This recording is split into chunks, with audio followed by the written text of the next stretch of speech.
Em função disso, gente, 2.000 caminhões estão parados em Foz do Iguaçu, no Paraná, aguardando a liberação das cargas.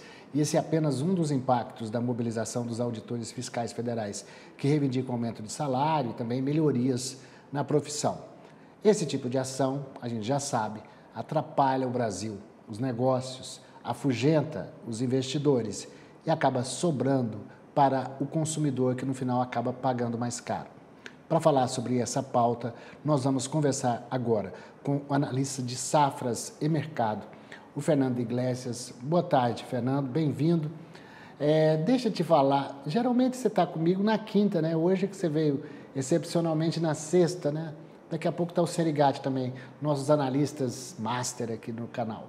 Deixa eu te falar, nada contra as reivindicações, acho que todo mundo tem direito de cobrar melhorias na profissão, na categoria, sindicato é para isso, mas não pode atrapalhar os negócios do Brasil, você não acha? Boa tarde a todos. É um prazer estar aqui, excepcionalmente na sexta-feira hoje, né?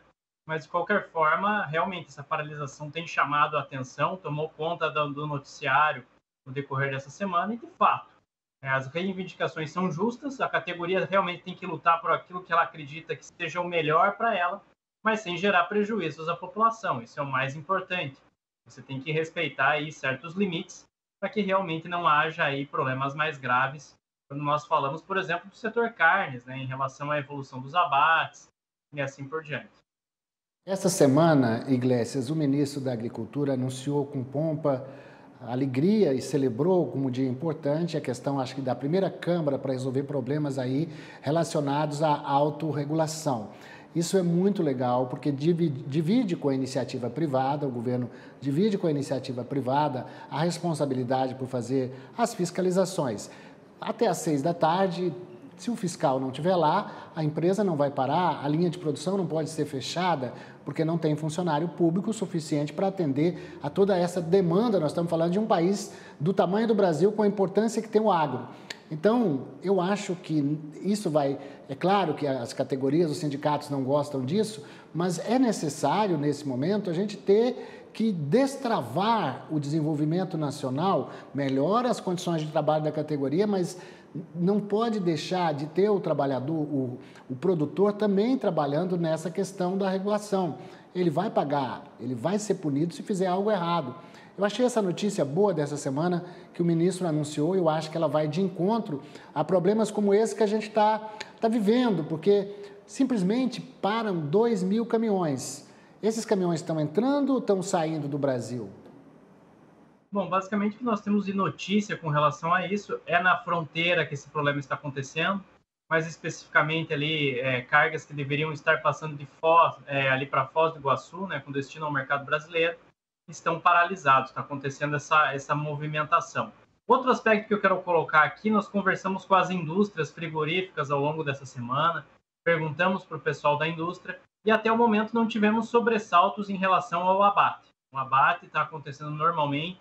Inclusive, nós estamos no momento em que os frigoríficos aí estão exercendo uma maior pressão sobre o mercado do boi gordo, estão começando a baixar os preços aí de norte a sul do país, com exceção do Rio Grande, mas isso, por enquanto, essa paralisação, essa greve não tem afetado os abates. É uma boa notícia, e o que se tem notícia em relação ao lado dos grevistas é que eles também não estão retendo a carga de animais vivos, que realmente é uma carga extremamente sensível e não tem como ficar parado nesse tipo de paralisação, né? Então, basicamente, o que se tem de entendimento, por enquanto, é que não tivemos desdobramentos nocivos com relação à evolução do abate a nível de Brasil, por mais que essa paralisação esteja de fato acontecendo, nós não estamos vendo prejuízos graves para a continuidade do volume de animais abatidos aqui no Brasil.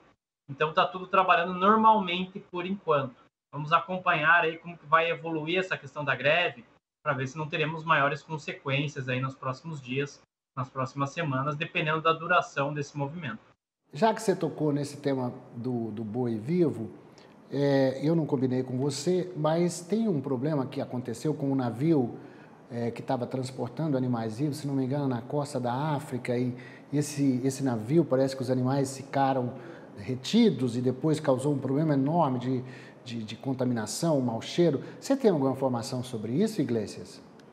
Bom, realmente na costa da África do Sul nós tivemos esse problema, tivemos uma carga de gado em pé retida ali. Então, isso vai gerando problemas ali. O que se tem de informação, o que nós apuramos até agora, é que isso está gerando aí um aumento da emissão de gases, que, enfim, é uma série de problemas ali. E agora estão tentando desenrolar, estão tentando fazer com que essa carga chegue ao seu destino, né? Então, mais um problema, esse problema ali que aconteceu na costa da África do Sul. O Brasil, além de um exportador de carne relevante, também exporta gado em pé. Também temos uma exportação relevante de gado em pé. Então, precisamos ter atenção com relação a isso. As questões que envolvem bem-estar animal, elas podem acabar gerando desdobramentos, consequências dessa exportação de gado em pé. Já tivemos problemas em anos anteriores, já tivemos a suspensão dos embarques de gado em pé por via judicial. Isso não durou por muito tempo, mas, de qualquer maneira, essa atenção de animais vivos, essa exportação de animais vivos vai exigir atenção, vai exigir um cumprimento à risca das normas de bem-estar e de sanidade animal. Porque às vezes as medidas judiciais, elas são, às vezes, um remédio amargo, porque você deixa retida essa carga dentro do navio, você acaba por alguma irregularidade, então ou solta esses animais em algum canto, não sei como é isso, se portos teriam que ter uma área de escape ou algo assim para poder... O que não pode bom, primeiro, tem que andar correto, como você falou, temos que prestar atenção nesse nicho de mercado, que o Brasil está crescendo muito, né, nessa exportação de animais vivos também. Mas então, decisões judiciais, às vezes, precisam ser muito bem pensadas para não piorar o que já está errado? Exatamente isso, para não agravar determinados problemas. Muitas vezes as decisões judiciais acabam prejudicando e tornando o problema mais grave. Nós já vimos isso anteriormente com outros tipos de decisão. Então, realmente precisa, quem está julgando os casos, quem está julgando essas questões, precisa ter também o bom senso para não gerar prejuízos ainda maiores, não gerar problemas ainda mais graves e tornar uma situação que poderia ser fácil de ser resolvida, uma situação bastante complexa. E ainda mais que nós temos que falar assim, carga viva tem uma série de cuidados que precisam ser adotados ali para esse tipo de carga. Não é simples você fazer transporte de carga viva, não é uma logística fácil. Então tem uma série de medidas que precisam ser cumpridas para que para que seja um transporte que respeite realmente essas normas de sanidade, de bem-estar animal e assim por diante, para que não haja realmente um sofrimento desnecessário para essa carga.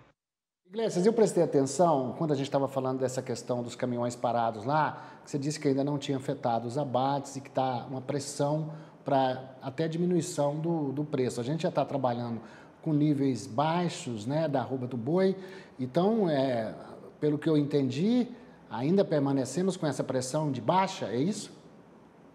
Exatamente isso. Os preços da arroba estão caindo, nós estamos vendo recuos do preço de norte a sul do Brasil. A grande questão agora é o seguinte, apesar desses preços estarem caindo, a boa notícia que nós temos que dar aqui para o pecuarista é que, diferente do que acontece com o produtor de soja, produtor de grãos, né, soja e milho, a atividade, a pecuária de corte, ela está sendo lucrativa nesse início de ano. Por mais que a arroba do boi gordo ali estivesse trabalhando a 235, 240, agora mais para 235 em São Paulo do que para 240, a atividade está dando resultado, está dando lucro, está sendo lucrativa. Porque a reposição, que é o principal custo da atividade, foi comprada a preços baixos. Então, basicamente, esse pecuarista está conseguindo ter uma boa rentabilidade, está conseguindo ter uma boa margem, apesar desse cenário de queda dos preços. Porque essa arroba produzida está com um custo relativamente baixo. É muito diferente da situação da soja, da situação do mercado de milho também, que o produtor brasileiro realmente está trabalhando com margens bastante desgastadas, margens bastante diminuídas nesse início de ano. Ô Iglesias, hoje termina lá, já terminou porque já é tarde lá, a GulFood, mais uma edição da GulFood. Eu conversei com o pessoal da Apex Brasil ontem e com o pessoal da BPA. Estava todo mundo muito feliz com a recepção e a receptividade do nosso setor de proteína, não só proteína animal, café, tudo mais. Você ouviu notícias também assim, notícias boas lá da GulFood? Bom, em relação ao setor carnes, temos excelentes notícias aqui para o Brasil.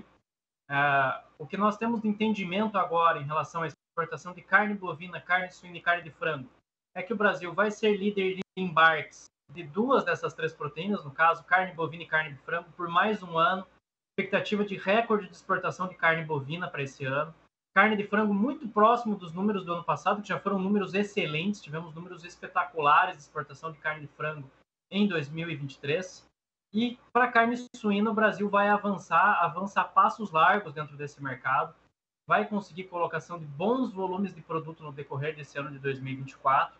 O grande ponto, realmente, o ponto de estrangulamento maior das exportações brasileiras não é nem o volume, e sim o preço. Nós já batemos nessa tecla em algumas oportunidades, mas o preço das proteínas de origem animal ele está relativamente deprimido nos últimos meses, está realmente em patamares mais baixos do que aquilo que nós gostaríamos que estivesse, mas esse é um ponto aí que, a partir do segundo semestre, também deve apresentar melhora.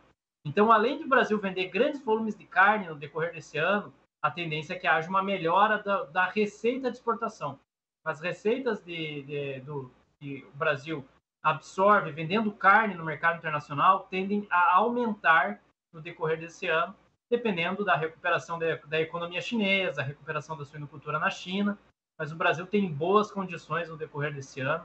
É um player muito destacado no mercado internacional hoje e nós devemos vender, sim, um volume recorde e com preços em evolução a partir do segundo semestre. Oxalá, Fernando Iglesias, eu fico aqui rezando para que o inverno lá no hemisfério norte passe logo, para aqueles patos selvagens ir de volta e a gente ficar de olho na migração deles para, graças a Deus, a gente está dias sem dar notícia aqui de influenza aviária, mesmo silvestre, o que é muito bom, né, também. Exatamente. O Brasil continua muito firme nessas questões que envolvem influenza aviária. Temos apenas, até esse momento, 155 focos de influenza. A esmagadora maioria desses focos acontecem em animais selvagens. Temos apenas 3 focos em aves de fundo de quintal, então nada assim representativo, nada que coloque em risco o status sanitário brasileiro. E dentre os grandes produtores de carne de frango, o Brasil é o único desses produtores que consegue ficar livre de influenza aviária no seu plantel comercial.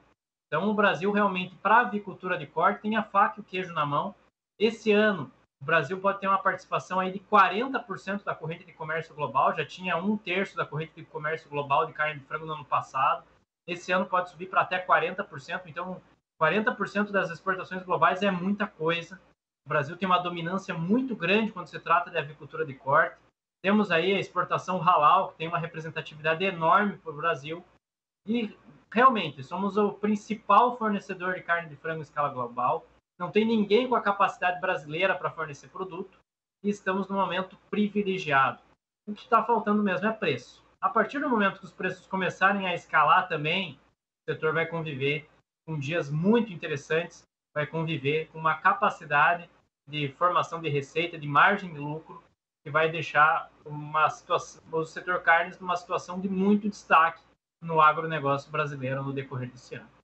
Iglesias, obrigado pela sua participação nesta sexta-feira. Bom final de semana. Nos vemos na semana que vem.